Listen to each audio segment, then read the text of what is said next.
మీ business ఏదైనా మీ ఊర్లో promotion చేయాలంటే అది సుమన్ టీవీతోనే సాధ్యం. ఇప్పుడే సంప్రదించండి. జనసేన బీజేపీ కుటుంబ సభ్యులకు మరియు అభిమానులకు నాయకులకు కార్యకర్తలకు ప్రజలందరికీ కూడా పేరు పేరున నా శిరస్సు వంచి పాదాభివందనాలు తెలియజేసుకుంటా ఉన్నానండి.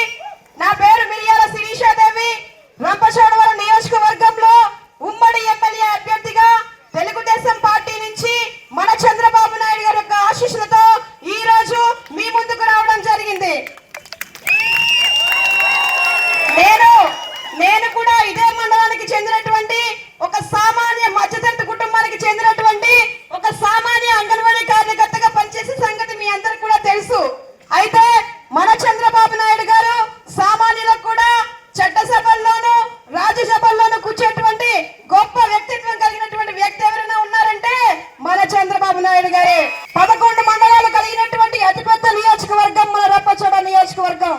అంత పెద్ద బాధ్యత ఇంత చిన్న పిల్లనైనా నా మీద పెట్టారంటే ఆయనకు ఉన్నటువంటి డెడికేషన్ బట్టి నిజంగా నేను హ్యాట్సాప్ చెప్తా ఉన్నాను. ఎందుకంటే చిన్న పిల్లని అనుభవం లేదని చాలా మంది అంటా ఉన్నారు, కానీ ఆ బాధ్యత నా మీద పెట్టారు. ఆ బాధ్యత నేను నెరవేర్చుకోవాలి, నిలబెట్టుకోవాలని మనస్ఫూర్తిగా అనుకుంటా ఉన్నాను. ఇది జరగాలంటే మీ అందరి ఆశీర్వాదాలు నాకు ఉండాలి. మీరందరూ కలిసికట్టుగా ఉమ్మడి అభ్యర్థులుగా ఉన్నటువంటి మా ఇరువురు కూడా మీరు ఓటు వేసి గెలిపించాలి. ఎందుకంటే ప్రస్తుతం 5 సంవత్సరాల నుంచి మన రాష్ట్ర రాజకీయాలు, రాష్ట్రం యొక్క పరిస్థితి ఎలా ఉందో మీ అందరికీ తెలుసు. ఎలా అంటే రాష్ట్రం అప్పుల పాలైపోయింది, రాష్ట్రంలో డబ్బులు లేదు, రాజధాని లేదు, డబ్బు లేక ప్రభుత్వ ఆస్తులను కూడా తాకట్టు పెట్టేస్తా ఉన్నాడు జగన్మోహన్ రెడ్డి. ఇక మద్యానికైతే 20 సంవత్సరాలకి తనగా పెట్టేశాడు. ఇంకా మనం రద్దు చేయడానికి లేదు, ఎందుకంటే వాడి దగ్గర డబ్బులు లేక మన రాష్ట్రాన్ని కూడా తాకట్టు పెట్టేటువంటి పరిస్థితులు తీసుకొచ్చేసాడు. మన రాష్ట్రం బాగుపడాలంటే మన చంద్రబాబు నాయుడు గారు అధికారంలోకి రావాలి. మన భవిష్యత్తు మారాలంటే మన చంద్రబాబు నాయుడు గారు అధికారంలోకి రావాలి. ఎలా అంటే ప్రస్తుతం పెన్షన్ దానికి 1వ తారీఖు ఇవ్వాల్సినటువంటి పెన్షన్ కూడా సరే వాలంటీర్తో ఇవ్వద్దు అన్నాడు, అందుకే పెన్షన్ రావట్లేదు అని చెప్తా ఉన్నాడు. కానీ వాడి దగ్గర డబ్బు లేదని మాత్రం ఒప్పుకోవట్లేదు. ఇక ఉద్యోగుల విషయానికి వస్తే 1వ తారీఖు ఇవ్వాల్సినటువంటి జీతాలు వాళ్ళకి ఇవ్వట్లేదు. సిపిఎస్ రద్దు అన్నాడు, అది లేదు. యువతకు ఉద్యోగాలు అన్నాడు, అది లేదు. ప్రతి సంవత్సరం జనవరిలో జాబ్ క్యాలెండర్ ఓపెన్ చేస్తానన్నాడు, అది లేదు. మహిళలకు స్వేచ్ఛ లేదు, స్వాతంత్ర్యం లేదు. ఎక్కడ చూసినా మానభంగాలే, ఎక్కడ చూసినా రకరకాల వేధింపులే, ఎక్కడ చూసినా అరాచకాలే, అక్రమాలే. డబ్బులు లేవు. డెవలప్ చేయమని వేసినటువంటి సెంట్రల్ నుంచి వేసినటువంటి డబ్బులు కూడా తీసేసుకున్నాడు జగన్మోహన్ రెడ్డి. దీన్ని బట్టి మీరే ఆలోచించాలి రాష్ట్రంలో పరిస్థితులు ఎంత దారుణంగా ఉన్నాయో. మీరు ఒక్కసారి ఆలోచించండి. మీ ప్రాంతంలో, మన గ్రామంలో ఎక్కడైనా రోడ్లు కానీ ఏమైనా వేసారా? మనకి అభివృద్ధి సంక్షేమ పథకాలు సక్రమంగా అందుతున్నాయని ఈరోజు అడుగుతా ఉన్నాను. ఎక్కడికి వెళ్ళినా రాజవొమ్మంగి మండలంలో కనీసం శాంక్షన్ అయినటువంటి కేంద్రం నుంచి శాంక్షన్ అయినటువంటి వాటర్ ట్యాంకులు కూడా కట్టలేనటువంటి పరిస్థితి. ఏ గ్రామానికి వెళ్ళినా రోడ్లు బాగాలేవని, నీళ్లు లేవని, లేకపోతే మాకు బ్రిడ్జి లేదని, రేపు 13 జరిగేటువంటి ఎన్నికల్లో మీ యొక్క అమూల్యమైన ఓటు ముద్రలేసి గెలిపించాలని ప్రార్థిస్తా ఉన్నాను. అది కూడా మేము ఒక సామాన్య కుటుంబం నుంచి వచ్చాను. మీరు పడేటువంటి బాధలు నేను చిన్నప్పుడే పడ్డాను. ఎలా అంటే చిన్న వయసులోనే నా తండ్రి చనిపోయాడు, మా తల్లి 3 పిల్లలను కష్టపడి పెంచింది. ఈ బాధలన్నీ చూసి చూసి చూసి పెరిగి ఈ స్థాయి వరకు వచ్చాను నేను. కాబట్టి నేను ఒకటే. నేను ఏ కులానికి కానీ, ఏ మతానికి కానీ, ఏ వర్గానికి కానీ నేను పక్షపాతం లేకుండా అందరినీ సమానంగా మీ యొక్క ప్రతి ఔషధులను, ప్రతి సమస్యలను తోడుగా ఉంటానని మరొకసారి సందర్భంగా మీ అందరికీ హామీ ఇస్తే, రాష్ట్రం బాగుపడాలంటే మనం ఉమ్మడిగా పోరాడితేనే దేనిని సాధించుకోగలము. మనం ఉమ్మడి పొత్తులో వెళ్దాము, మన రాష్ట్రాన్ని కాపాడుకుందాం, మన రాష్ట్రాన్ని అభివృద్ధి వైపు నడిపిద్దామని మన పవనన్న గారు ఉమ్మడిగా మనతో జట్టు కట్టడం జరిగింది. ఈ విధంగా 3 పార్టీల పొత్తు మీద తెలుగుదేశం, జనసేన, బీజేపీ ఉమ్మడిగా ఎన్డీఏగా ఏర్పడి ఈ రోజు మీ ముందుకు రావడం జరిగింది. ఇక వైసీపీకి గుబులే. ఎందుకంటే చాలా మంది భయప్రాంతాలకు గురవుతా ఉన్నారు. మన ప్రాంతంలో కూడా మనం చూస్తా చూస్తా ఉన్నాం. బయటికి రావాలంటే భయపడతా ఉన్నారు. పాపం వాళ్ళకి తెలుగుదేశం కండవ కప్పుకోవాలని ఉంది, తెలుగుదేశానికి ఓటేయాలని ఉంది. కానీ బయటికి తెలిస్తే వాడేం చేస్తాడో, మా కొట్టు రోడ్డు మీద ఉండి దాన్ని తీసేస్తాడేమో, నా ఇల్లు లేపేస్తాడేమో, నాకు రేషన్ కార్డు తీసేస్తాడేమో, అమ్మ ఒడి రాదేమో, ఆసరా రాదేమో అని చాలా మంది భయభ్రాంతులు గురవుతా ఉన్నారు. మీరెవరికి భయపడాల్సినటువంటి అవసరమే లేదు. ఎందుకంటే మన రంపచోడవరం నియోజకవర్గంలో నేను మీకు తోడుగా ఉంటాను. నాకు మా అమ్మ తోడుగా ఉంది.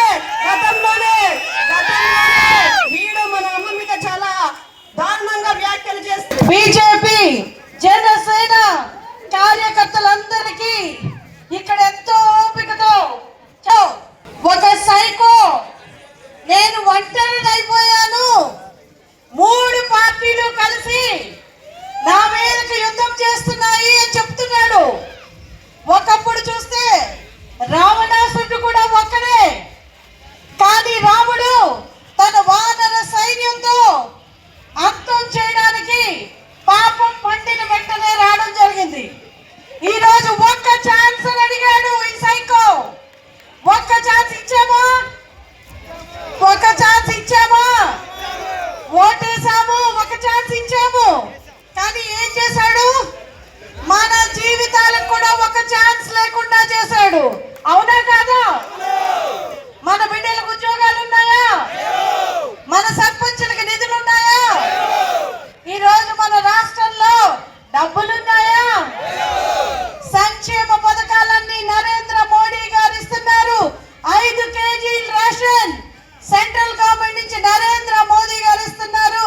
2029 వరకు కూడా ఇస్తారు. ఈ రోజు చూస్తే అంగన్వాడీ కేంద్రాల్లో వచ్చేది కూడా నరేంద్ర మోడీ గారు ఇచ్చిన నిధులే. మనం చూస్తే ఇప్పుడు బెస్ట్ అవైలబుల్ స్కూల్స్ ఉన్నాయా? ఫీజు రీంబర్స్మెంట్ ఉందా? మన బిడ్డల భవిష్యత్తును చీకట్లోకి నెట్టేశారు. చూస్తే ఈ రోజు రోడ్లు ఏమన్నా బాగుపడ్డాయా?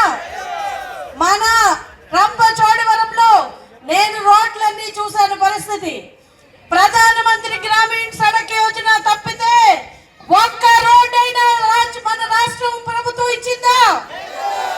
ఈ రోజు ఇంత పెద్ద హైవే మన రాజవొమ్మంగి నుంచి వెళ్తుంది. ఈ రోజు చూస్తే మన రాష్ట్రానికి ఒక చారిత్రాత్మక కూటమి ఏర్పడింది. మరి వైఎస్ఆర్సీపీ వాళ్ళు అంటున్నారు పవన్ కళ్యాణ్ గారు దత్తపుత్రుడట. కరెక్టే కదా? పుత్రుడైతే తప్పేం లేదు కదా? సొంత తల్లిని బయటకి ఎంటేశాడు. మరి ఒక మానవత్వం లేదు, ఒక బంధుత్వం లేదు, ఒక సోదరి అని లేదు.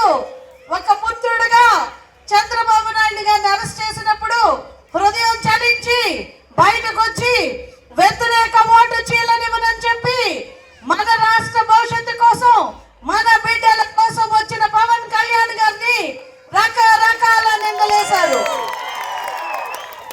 ఈ రోజు చూస్తే పవన్ కళ్యాణ్ గారు ఒకటే చెప్పారు, ఎట్టి పరిస్థితుల్లో నేను ఊరుకోను, నా బిడ్డల భవిష్యత్తు నాకు ముఖ్యం అని. అవునా? మన బిడ్డల భవిష్యత్తు మనకు ముఖ్యమే కదా? ఈ రోజు మన పిల్లలకు ఉద్యోగాలు రావాలి, మన మహిళలు క్షేమంగా ఉండాలి, మన రాష్ట్రం సుభిక్షంగా ఉండాలి, మన రాష్ట్రానికి మంచి పరిశ్రమలు రావాలి, మన రోడ్లు బాగుండాలి, మన ఇంటింటికి కుళాయి రావాలి. నరేంద్ర మోదీ గారు సంకల్పించారు జల జీవన్ మిషన్ ద్వారా ప్రతి ఇంటికి మంచినీళ్ళు ఇవ్వాలని. కానీ మనం చూస్తే ఈరోజు ఇంటింటికి కుళాయి కాదు, మన ఊర్లో వాటర్ వస్తుందా? మంచినీళ్ళు ఉన్నాయా? నేను గ్రామాల్లో తిరుగుతున్నాను, మంచినీళ్ళు లేవు. ఇంట్లో పని చేయడానికి కూడా 15,000 రూపాయలు ఇస్తున్నారు. అవునా? అలాంటిది ఒక గ్రాడ్యుయేట్ చదివి ఒక BA, ఒక బీటెక్ చదివిన పిల్లలు ఈ రోజు 24 గంటలు పని చేయించుకుంటూ ఆ పని ఈ పని అని చెప్తూ 5,000కు శ్రమ దోపిడీ చేస్తున్నాడా కాదా? కాబట్టి చంద్రబాబు నాయుడు గారు ఆలోచించి వాలంటీర్ వ్యవస్థలో కూడా 10,000 రూపాయలు జీతం ఇస్తానని చెప్పడం జరిగింది.